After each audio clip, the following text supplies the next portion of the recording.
Descubrí que mi mejor amiga dormía con mi esposo. Y eso no era lo peor. Si alguien me hubiera preguntado hace un año cuál era la persona en la que más confiaba en el mundo, no habría dicho el nombre de mi esposo. Raro, yo sé. Pero habría dicho el nombre de mi amiga. Mi mejor amiga. Era para mí como mi hermana, literalmente. Me había acompañado en cada etapa de mi vida. Había estado conmigo en lo bueno, en lo malo. Me había levantado cuando me había caído. Era mi confidente. Era mi persona. La mujer que estuvo conmigo en los peores momentos. La que conocía cada versión de mí. La que sabía exactamente qué decir. Cuando mi mundo se estaba cayendo. Cuando yo dudaba de todo. Cuando no sabía qué camino tomar. Claro, la que estuvo el día de mi boda. La que me sostuvo el vestido mientras me decía que yo ya había ganado en la vida. Con la que tenía planes de que nuestros hijos crecerían juntos. De que de viejitas pasaríamos el final juntas. En verdad, era mi mejor amiga. Por eso, cuando descubrí que dormía con mi esposo, mi primer sentimiento no fue rabia. Fue algo mucho más doloroso.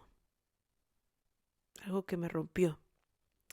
Como si de pronto entendiera que mi vida llevaba tiempo siendo eso, una mentira.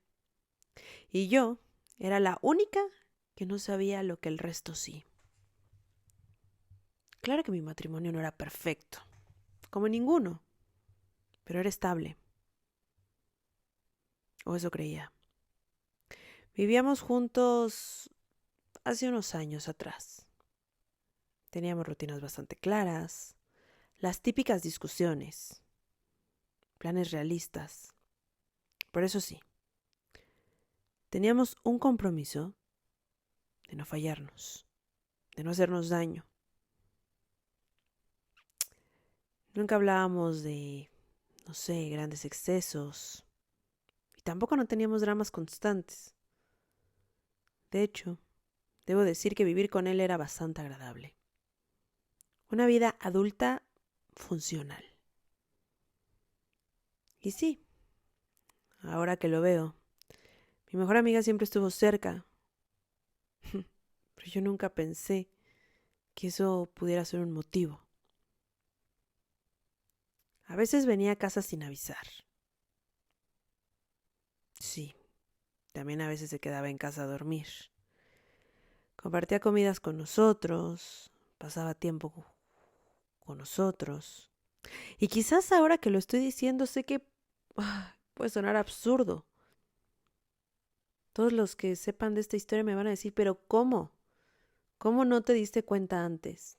¿Cómo permitiste que ella estuviera tan cerca? Pero insisto, era como mi hermana. Yo jamás pensé que sería capaz de eso. En su momento nunca lo vi raro. Confiaba tanto en ella que jamás habría imaginado que mi propia casa se convertiría en el escenario de la traición más grande de mi vida. Las primeras señales fueron tan pequeñas que admito que hoy me da vergüenza recordarlas y decirlas. Porque sí, sería obvio para cualquiera, menos para mí.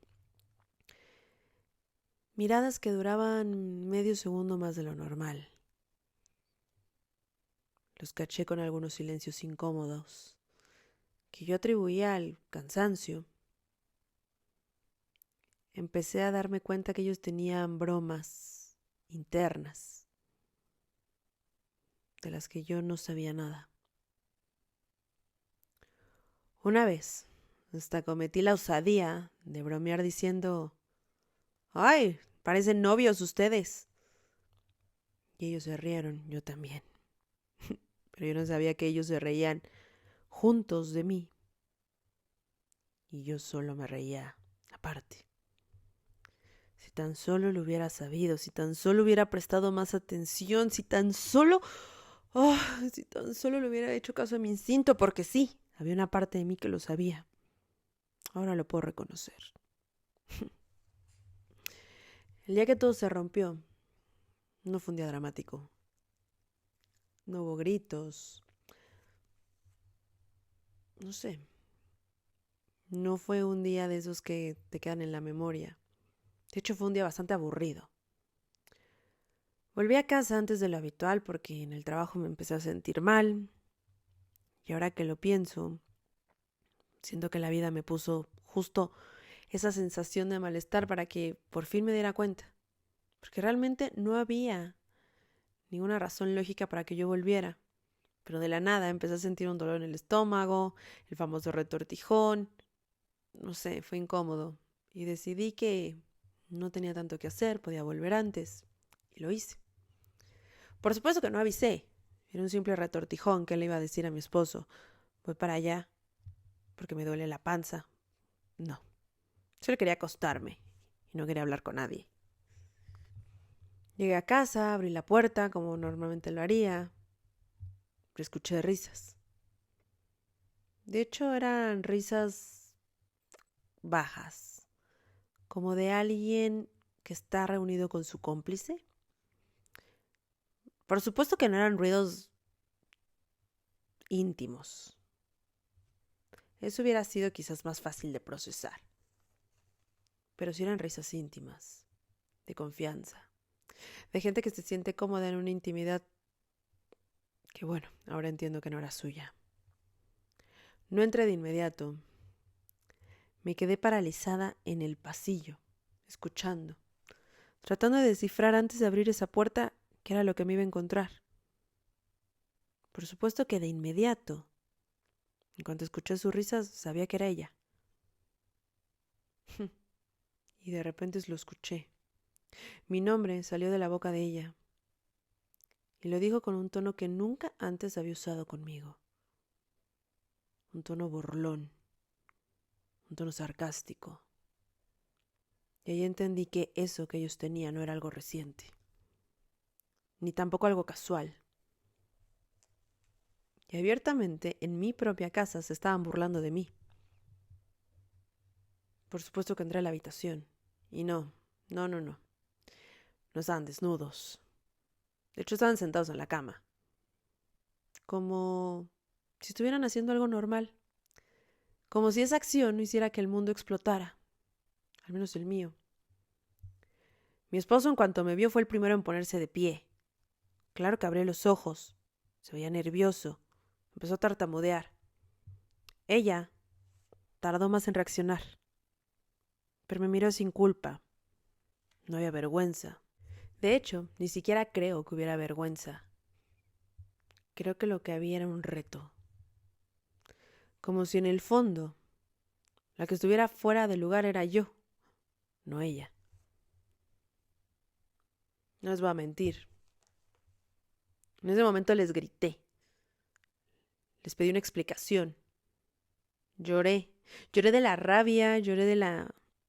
no sé cómo explicarlo. De la mentira. Y sí, también dije muchas cosas que no recuerdo, empecé a reclamar muchas más. Definitivamente en esos momentos el cerebro no piensa, siente. Y cuando un cerebro siente, saca demasiadas cosas. Pero lo peor todavía no era eso.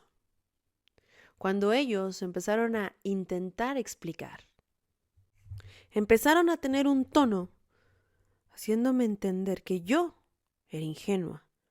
No que ellos me habían traicionado, sino que yo me había tardado en darme cuenta. Imagínense. Ella dijo, no queríamos hacerte daño. Y él le complementó diciendo, lo siento, pero simplemente pasó. Las cosas se dieron. ¿Cómo que las cosas se dieron? ¿Qué significa esa frase? Como si fuera una semilla que de repente se cae de un árbol en plena tierra y una flor nace de ahí. No, las cosas no se dan. Las cosas se piensan. Las cosas se razonan. Claro que hubo argumentos como en el corazón no se manda, y una cosa llevó a otra. Por favor, eran pretextos. Pero dentro de todo les debo decir que había algo muy raro, porque no parecían nerviosos. De hecho, parecía como si eso ya lo hubieran ensayado. Como si esa plática ya hubiera existido, solo que yo no estaba, pero ellos sabían cada línea que tenían que decir y cómo manejarlo. La verdad, fue saliendo poco a poco, como siempre. Terminaron admitiendo que no había sido cosa de una sola noche, que tampoco lo consideraban un error. Un error. Llevaban meses juntos, viéndose en mi casa mientras yo trabajaba, acostándose en mi cama. Mientras yo llegaba en la noche, me ponía la pijama y me volvía a meter en esas sábanas asquerosas. Mientras ella, de repente me decía que me tenía una sorpresa y cuando yo llegaba a casa, ella ya estaba. Y yo pensando que era por verme a mí, y no. Ya había pasado el día con mi esposo. Y yo confiaba ciegamente en ambos. Qué ingenua. Pensé que qué más fondo podía haber después de eso. Yo me sentía completamente rota, devastada, podrida, enojada, decepcionada. Todos los sentimientos que ustedes se puedan imaginar, así estaba yo. Pensé que descubrir la infidelidad doble era lo peor que me podía pasar. Pero no. Nunca pongan la vida a prueba, porque siempre les va a ganar. Así como me ganó a mí, porque yo me equivoqué. Porque días después, cuando mi mundo ya estaba completamente roto, entendí qué tan profunda había sido la traición. Revisando conversaciones antiguas con ella, intentando encontrar respuestas, pistas. Sí, autoflagelándome. Me culpé tanto de no haberme dado cuenta que intentaba encontrar, no sé, una señal que me dijera desde cuándo estaba pasando, desde cuándo se burlaban de mí, desde cuándo yo solo era un juguete de este perverso juego. Pero encontré mensajes que, no sé, en el pasado no cuestioné. Consejos que ahora, desde esta nueva perspectiva, sabiendo lo que sabía, sonaban distintos. Frases que antes parecían de apoyo, pero ahora me daba cuenta que eran manipulación. Vil. Ella había estado conmigo en cada discusión de mi esposo, yo sé. El mundo dice, nunca metas a nadie más, pero ¿qué les puedo decir? Fui una tonta. En cada momento que dudé, yo me lo cuestionaba con ella. Y ella, en ese momento, parecía que me estaba dando una explicación, un camino, certezas, pero no. Ella me estaba llevando a donde quería, en cada crisis. Y siempre ella me empujaba a perdonarlo. Ella me empujaba a ceder. Ella me empujaba a sentir que yo era la culpable, la responsable. Muchas veces terminé pidiendo perdón de cosas que no eran mi responsabilidad solo porque mi amiga me recomendaba que lo hiciera. Y yo le tenía fe ciega. Entonces, entendí lo peor. Ella no solo se estaba acostando con mi esposo, ella había traicionado durante años mi amistad para debilitarme. Ella me había trabajado, me hacía sentir insegura, me hacía dudar de mí misma, me manipuló a su gusto y antojo, para que yo nunca viera lo que estaba frente a mis ojos. No era solo traición, era estrategia. Era un plan armado, paso a paso, maquiavélico, enfermo. Y hubo un momento donde nos volvimos a encontrar, y ahí los confronté de nuevo, esta vez con calma. Vi algo distinto en ella. Esta vez tenía miedo. Porque yo ya no estaba llorando. Yo ya no estaba gritando. Ahora estaba pensando, ahora tenía claridad. Ahora mi mente se había despejado. Y eso claramente la asustó. Después de esa plática, donde puse las cartas sobre la mesa y fui bastante clara al respecto, decidí irme. No hubo escenas, no hubo despedidas. Me fui con una maleta y sí, el cuerpo temblando, porque todo lo que yo había pensado que iba a ser mi vida se estaba destruyendo. Todo lo había perdido en semanas. Mi matrimonio, la amistad más larga, mi estabilidad emocional. Pero aquí viene la parte que nadie espera. Meses después, cuando yo estaba reconstruyéndome, cuando había tomado terapia, cuando estaba empezando a perdonar, no a ellos, a la acción. Porque para soltar tenía que perdonar. Para poder avanzar tenía que soltar. Y era una cadena que yo tenía que hacer por mi bien. Pero recibí un mensaje de ella. Por supuesto que no se disculpaba. Todavía tuvo el descaro de pedirme ayuda. Porque él le había hecho lo mismo que me había hecho a mí. Ella comenzó a darse cuenta que la manipulaba, que le mentía, que la usaba. Leí el mensaje completo y por primera vez en mucho tiempo sentí algo muy cercano a la paz. Y no respondí. Y ojo, esto no se trata de un diente por diente, no es venganza, sino porque entendí algo fundamental. ¿Quién es capaz de traicionar así? ¿Quién es capaz de manipular? ¿Quién es capaz de hacer daño? No destruye solo una vida, se destruye a sí mismo. Y de esta vida no te vas sin pagar las facturas. Algunos tardan más, algunos tardan menos, pero sucede. Si me lo preguntan, no. Hoy no tengo la vida que imaginé, porque mi vida simplemente era diferente. Pero definitivamente tengo algo mejor. La imaginación de mi vida era demasiado corta. Me estaba quedando sin nada, comparado con la vida que tengo ahora. Ahora tengo opciones, ahora tengo un camino, ahora tengo posibilidades, tengo paz, tengo claridad.